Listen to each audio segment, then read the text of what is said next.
Tell me, how many times have you read something and then 10 seconds later you have to go back and reread because you can't remember what you read? You can know how to study effectively and you can also know how to take great notes. But if you're not intaking the information and you're not able to recall and apply it later on in exams, then what are you really reading for? I've got you covered. This video solves that problem. Keep watching.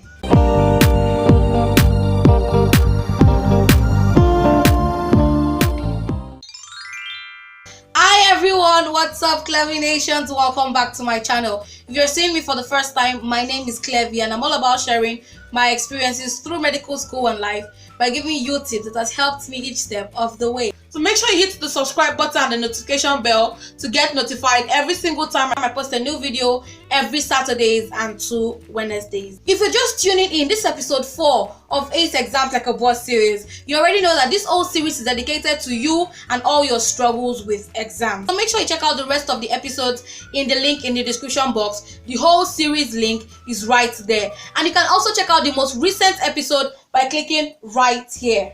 And stay tuned until the end of this video because we are doing a really huge giveaway for you two hardworking viewers to win a really cool big prize. So make sure you stay tuned for that. We have all been there. We have all read a page and then a few seconds later we go back to reread that same page because we have no idea about what we just read. Putting facts to memory by force, and I call that cramming, will not make you gain the most important result from studying, which is comprehension. And to be honest, it will be pretty damn boring, which shouldn't be. Studying should be fun. So how do we prevent all these things that we have studied and read from falling into a black hole when we enter the exam hall? Let's get to the first one.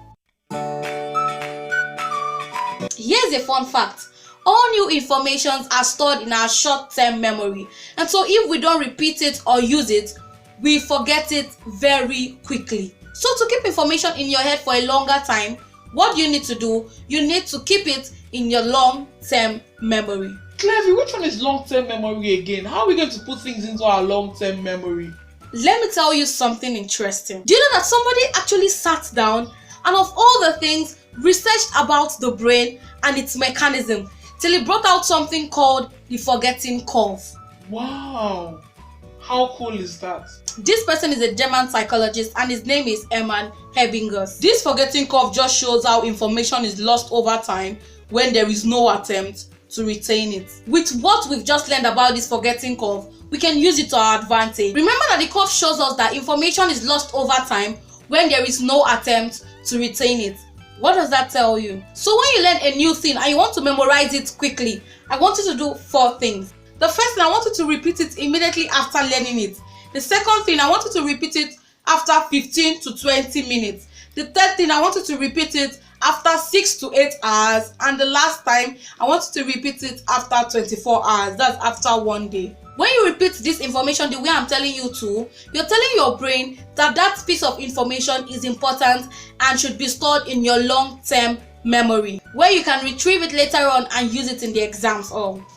So if you want to memorize and remember something for a very long time, what you need to do is just to extend the period until we go over it again. Repeat the information immediately after learning. Repeat it after 20 to 30 minutes. Repeat it after 1 day. Repeat it after 2 to 3 weeks. And the last thing, you have to repeat it after 2 to 3 months. This way, you can learn something for a very long time because the brain thinks that since you're returning to the information is important and doesn't need to be erased. Pre-read. What do I mean by that? Before you start reading the book, I want you to do some things. I want you to first go over the table of contents, skim the chapter, look at the subheadings, look at some bullet points, look at the pictures, look at the table, look at the chart. Now when you're done with these ones, go to the back of the chapter and check if there are summary or review questions. If they are there, review them as well. Doing all this, that is skimming through the material, has the effect of priming your brain and it orients your thinking and helps you formulate a bigger picture of the content, which makes it easier to remember important information.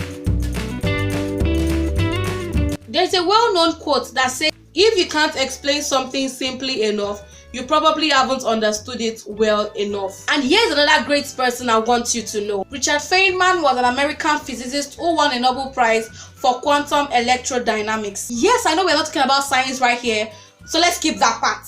But here is something very interesting about him. Did you know he was also called the Great Explainer? Because apparently he could explain the most complicated concepts in a very simple manner. So let's run through the 4 amazing steps of this his technique. The first thing he says, pick and study on a topic. The second thing, you're to explain the topic to someone. It could be a child or someone who is unfamiliar with the topic and at their own level of understanding. You should use simple language. You have to identify any gaps in your understanding. That is the place where you're getting stuck in explaining that topic, and return to the literature to understand better and try to teach it again. And do you know why he says you should explain it to a child or someone who is unfamiliar with the topic?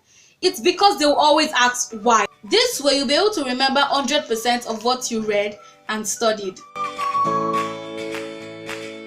I love this part so much. Record long answers and difficult materials in your own voice onto your phone and listen to it over and over again. Yes, it might take you some time to get used to the sound of your voice, like I had to. It might seem strange and unpleasant at the beginning, but this method is handy because it allows all types of memories to work. The more contact you have with an information, the less likely you are to forget it, meaning you will easily memorize it that way and faster.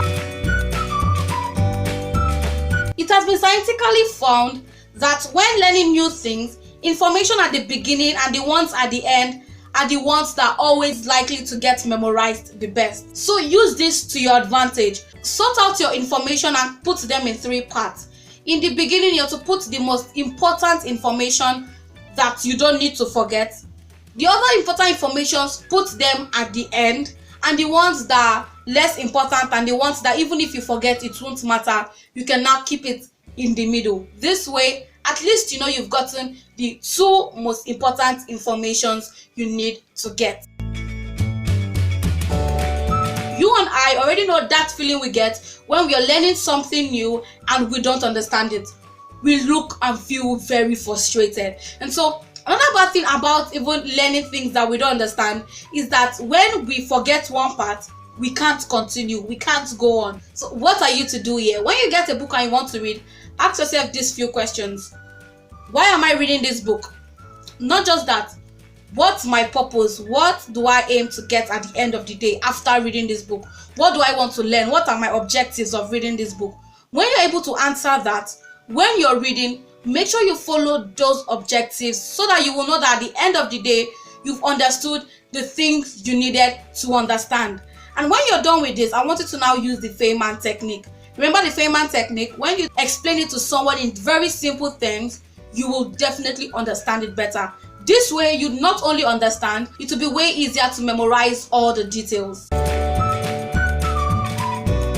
Reading when you cannot focus is a total waste of time. Therefore, I advise that you rest every 10 to 15 minutes because this is when attention is at its best, and this is also when people usually tend to stop being attentive. When you're taking this 10 to 15 minutes break, I want you to switch to something completely different, something like playing game, or better still, going to my channel to watch one of my videos. It will help you during that time.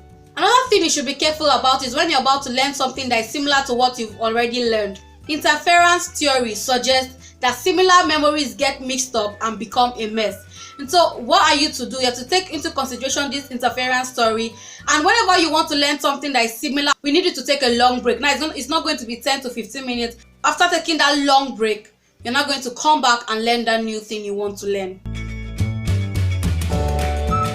I want to know if this has only happened to me, but have you ever eaten something particular or smelled a particular type of perfume and somebody comes into your mind immediately? Or you eat something and you remember an incident? But what, any of these 2 scenarios, have this ever happened to you? If you can relate to any of this, make sure you give this video a thumbs up. I need you to associate the new information you want to learn with an information you already know. Now, the information you already know is in your long-term memory. And remember, we are trying to put things in our long-term memory so we can be able to retrieve it later on in the exam hall. So when you link this new information with an information you already know, you're telling your brain that it should put this new information in the long-term memory. Let me give you an example to portray this point. And so, if you're reading a book and you learn of an invention that happened in May, and maybe your sister's birth month is May. If you link that invention to your sister's birthday or her birth month, you will always remember that invention. So whenever you sit down in the exam hall and they ask you a question about that invention, you don't even necessarily need to remember the month of the invention. What you just need to do is just to remember your sister's birth month, and automatically you remember that invention. So make sure you link the new information with the old information you already know, so the brain can store it in the long-term memory where it won't be easily erased. The reason why I kept this tip to this particular point is because I wanted students who will watch all the way through till the end to get this particular tip. So go down to the comment section and hashtag Clevy Nation so I know that you are the real deal. Who doesn't love a good story? And who doesn't enjoy stories? Let me share my experience with you. I didn't always understand Romeo and Juliet because of the Shakespearean literature, the English, whereas thou art. I did not always understand it, and I never enjoyed the Romeo and Juliet. In fact, whenever they're talking about Romeo and Juliet, I didn't always say anything because I didn't always understand. But when I saw a movie that was acted out from that novel called Romeo and Juliet, I understood it at that point. And now I can explain Romeo and Juliet to you. Why did I understand it? Because they acted it out. And I understood it better that way. And so whatever you're reading, I want you to always make up a story in your mind so that you'll be able to understand what you're reading better and you will never forget it. In the exam hall, even if you forget one part of an information, see, remember it's a story. And so even if you miss out one information in that story, the other part of that story will help you remember the information you've missed. So whenever you're reading, make sure you always make a storyline about what you're reading, because you'll never forget it. This series is all about exams. And so in my next video, episode 5, I'm going to be talking about how to write fast and neat in exams. We all need these two skills in the exam hall. So when you're writing fast, you know that you're able to write everything you need to write, and there is still enough time that is left for you. And as you're writing fast, you still need your writing to be very neat, so you don't have a messy handwriting and it doesn't result to your lecturer giving you low marks because they don't understand what you're writing. So make sure you click on the subscribe button and the notification bell to get notified when that video goes live. I'm so glad to announce to you that as part of this Ace Exams Like a Boss series, we are doing a huge giveaway where 2 winners will be asked what they need in school, and one of those needs will be met. To enter to win, all the details are in the description box below. Make sure you follow every step. Also, don't forget to follow me on Instagram, watch all the videos in this series, and to comment on all the videos in this series as well. Let me know what you think of episode 4 and comment your major takeaway. If you liked this video, you definitely check out these other 2 playlists right here. Clevy Nations, I can't wait to see you in my next video. Till then, stay safe, stay healthy, and stay blessed. I love you. Thank you for watching.